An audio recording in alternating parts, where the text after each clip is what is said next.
So was it strange for you to sort of discover that there was this new generation and an old generation of people that were very passionate about Era 1 Mortiis, whereas you were kind of trying to move away from that and focus on, you know, the newer incarnation of the band? Well, that was always a little irritating in a sense that I had new ideas that I wanted to explore musically, and there would always be people going like, "Put the mask back on." Right. And I was like, "Fuck you," you know, like, you know, I don't want to put the fucking mask back on because, you know, it's not me at this point in time. And also But kind of obviously, as the years went by, you know, I started thinking like, "Fuck, man, I mean, you know, I kind of like the mask and all that stuff." And I don't think I ever actually loathed the mask or, you know, in that sense, but it didn't make sense to me as a human being at that time to actually wear the mask. right. And the musical side of it, to kind of go back to that kind of, let's say, dark ambient dungeon synth sound rather than the sort of more industrial sound that you were playing at that time. Was that something that was it hard for you to kind of envisage, kind of going back to that dungeon synth era when you had this sort of totally different career in sort of industrial rock and industrial metal?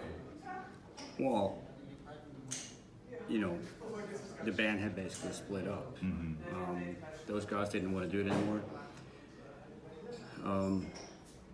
And I think I touched upon this earlier, but I had played with the idea of going back and exploring my early sound.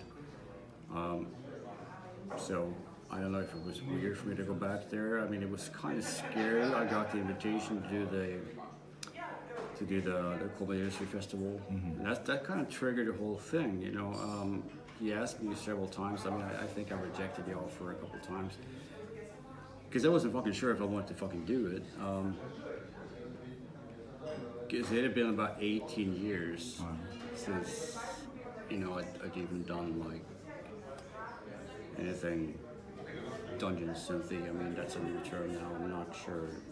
I thought it was a weird term when I heard it, but everything has to have a name, right? So I thought that was a bit strange in a sense that, oh my God, should I go up on that stage and fucking do this thing? I wanted to, and then I was terrified of doing it. I'm probably digressing a lot now, I'm not really sure, but it was frightening because, yes, 18 years. I was very comfortable doing the industrial sort of lead vocalist. I don't give a fuck on stage kind of guy, and that was very natural for me to do that.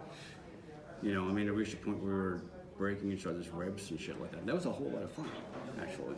It's just like you make you play mistakes, it doesn't matter. You know, the performance is fucking powerful, and it's great. But with the dungeon synth kind of thing, it's a lot more. It's just you on stage. Not a lot of room for mistakes, I suppose. So that entire concept was odd. But I figured my band's fucking dead. I'd kind of like to go back to doing the mask thing. So yeah, I just fucking went